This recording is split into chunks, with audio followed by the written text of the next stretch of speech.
Assalamu alaikum students. I hope you all are fine at home. Now we start our lessons. हमने पहले इसकी reading की थी पिछले लेक्चर में. अब नेक्स्ट हम देखते हैं इसके हमद बारी ताला के अल्फाज मानी देखते हैं.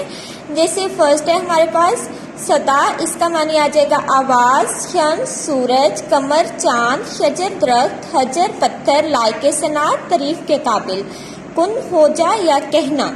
इसके बाद आप लोग ये अल्फाज मानी अच्छे तरीके से प्रिपेयर करोगे. और उसके बाद है आपका जो नेक्स्ट है सवालों के जवाब. फूलों की सदा से शायर की क्या मुराद है. तो इसमें आप लोग देखोगे फूलों की सदा से शायर की मुराद है कि फूल पे अल्लाह ताला की हमदो सना करते हैं और ये पैगाम देते हैं कि अल्लाह सबसे बड़ा है.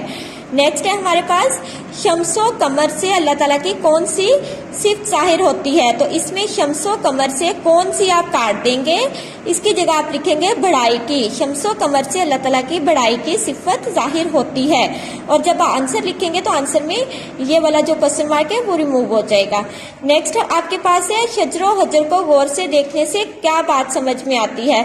तो इसमें आएगा शजरो हजर को गौर से देखने से जाहिर होता है कि अल्लाह ताला हमारे बहुत करीब है और वो भी अल्लाह ताला की हमदो सना बयान करते हैं.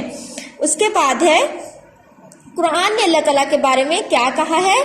तो कुरान ने अल्लाह ताला के बारे में कहा है कि अल्लाह ताला सबसे बड़ा है. आज हम इतना ही करेंगे. नेक्स्ट इंशाल्लाह हम नेक्स्ट देखेंगे लेक्चर. नेक्स्ट में हमारे पास जो क्वेश्चंस होंगे वो करेंगे इंशाल्लाह. आप इसको अच्छे तरीके से प्रिपेयर कीजिएगा और इसको लिख के देखिएगा. अल्लाह हाफिज, take care, stay home, stay safe.